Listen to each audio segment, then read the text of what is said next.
प्रिय विद्यार्थियों, आपका बहुत बहुत स्वागत करता हूं आज के इस ऑनलाइन व्याख्यान में।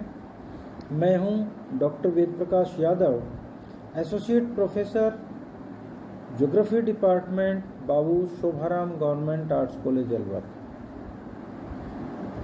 इससे पहले के वीडियो में हमने आपको मानचित्र प्रक्षेप की परिभाषा,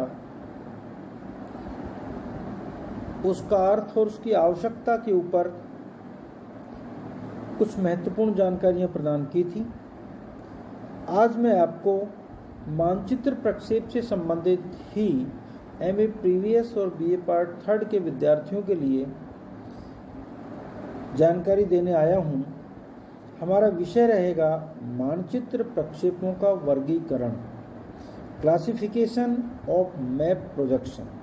तो आइए आज के इस वीडियो में हम मानचित्र प्रक्षेपों के वर्गीकरण के बारे में समझें कि मानचित्र प्रक्षेपों के कौन कौन से प्रकार हैं, उनकी क्या विशेषताएं हैं, उनको बनाने की रचना विधियां क्या हैं।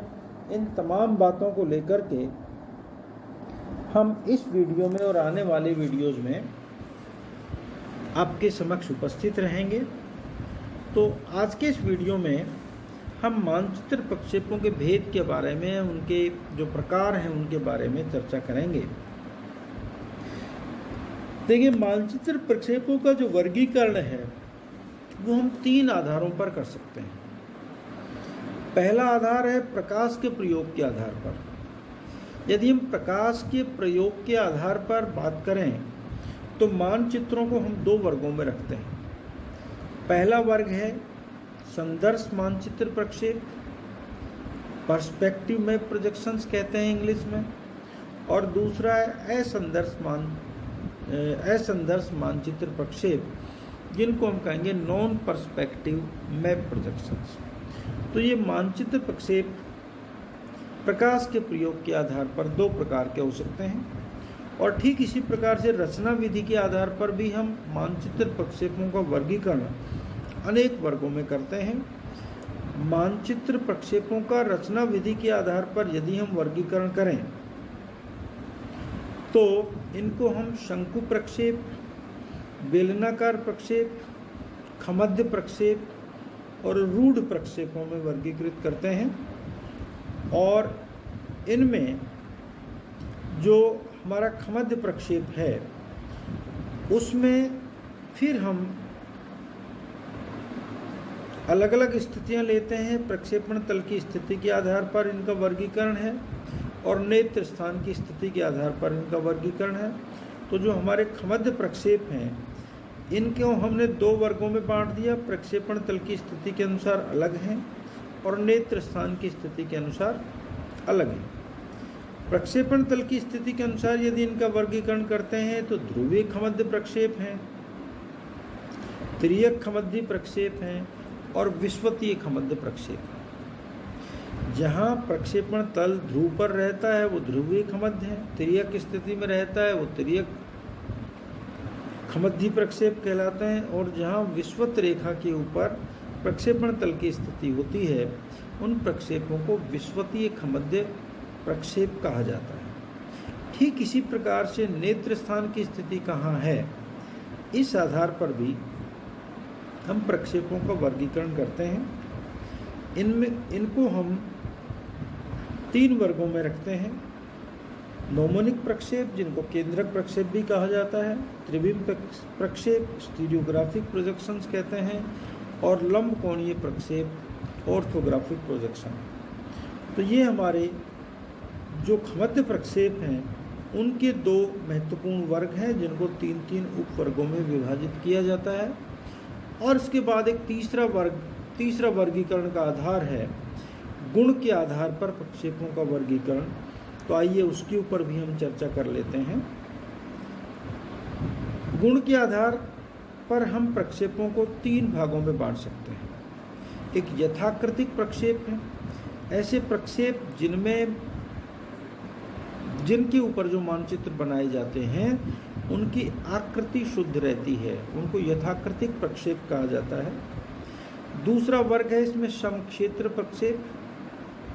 समक्षेत्र प्रक्षेप वे प्रक्षेप हैं जिनमें क्षेत्रफल की शुद्धता बनी रहती है लगभग, लेकिन बाकी जो दिशा और आकृति संबंधी जो तथ्य हैं उनमें अशुद्धता पाई जाती है।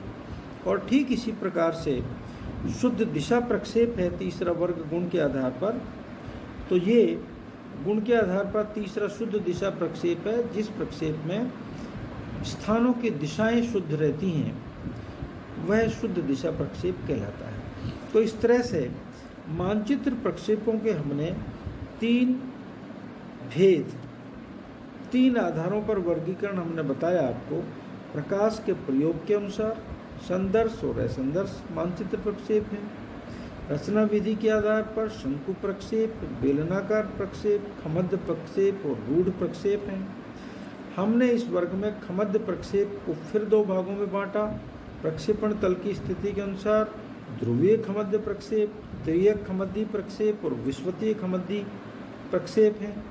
और नेत्र स्थान की स्थिति के आधार पर केंद्रक या नोमोनिक प्रक्षेप, त्रिविम प्रक्षेप और लंब कोणीय प्रक्षेप है। और अब तीसरा वर्ग हमने तीसरा आधार लिया था गुण के आधार पर।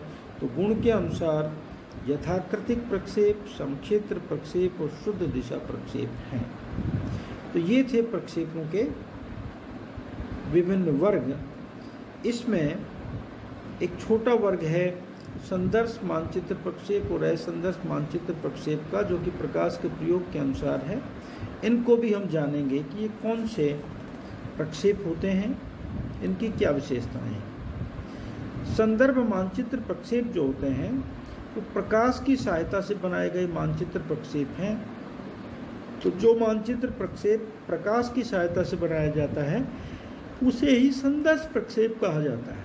इन प्रक्षेपों की रचना में जो अक्षांश वृत्त और यामोत्र हैं उनका जो जाल हम बनाते हैं, उस जाल पर किसी निश्चित बिंदु से प्रकाश डाल करके उसकी छाया को किसी समतल सतह के ऊपर हम स्थानांतरित कर लेते हैं। और उसके आधार पर फिर हम पेंसिल या फोटोग्राफ के द्वारा अक्षांश और यामोत्रों की छायाओं को स्थायी चित्र के रूप में ले लेते हैं। और इनसे जो जाल बनता है ये हमारा प्रक्षेप कहलाता है। और ये प्रक्षेप हमारा संदर्श प्रक्षेप होता है। इन्हें ज्यामितीय प्रोजेक्शन के नाम से, ज्यामितीय ज्योमेट्रिकल प्रोजेक्शन के नाम से भी जाना जाता है, ज्यामितीय प्रक्षेप के नाम से भी जाना जाता है। ठीक इसी प्रकार से असंदर्श मानचित्र प्रक्षेप हैं जिनको नॉन पर्सपेक्टिव मैप प्रोजेक्शंस कहते हैं। ये संदर्श मानचित्र प्रक्षेपों में गणितीय विधियों के द्वारा जो आवश्यक संशोधन किए जाते हैं और उन संशोधनों के बाद जो मानचित्र प्रक्षेप तैयार होते हैं, इस प्रकार के मानचित्रों को असंदर्श प्रक्षेप कहा जाता है। अर्थात संदर्श मानचित्र प्रक्षेपों में आवश्यकता अनुसार, उद्देश्य के अनुसार, जरूरत के मुताबिक गणितीय विधियों का प्रयोग करके अक्षांश देशांतर रेखाओं के जाल को संशोधित कर लिया जाता है।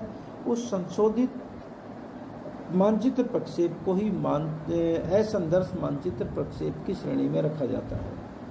इन प्रक्षेपों की रचनाओं में संशोधन की जो विधि है और सीमा मानचित्र प्रक्षेप बनाने के उद्देश्य के ऊपर निर्भर करती है। असंदर्श मानचित्र प्रक्षेपों को जरूरत के मुताबिक हम यथाकृतिक, समक्षेत्र, शुद्ध दिशा आदि प्रदर्शित करने वाले मानचित्र प्रक्षेप के रूप में बना सकते हैं।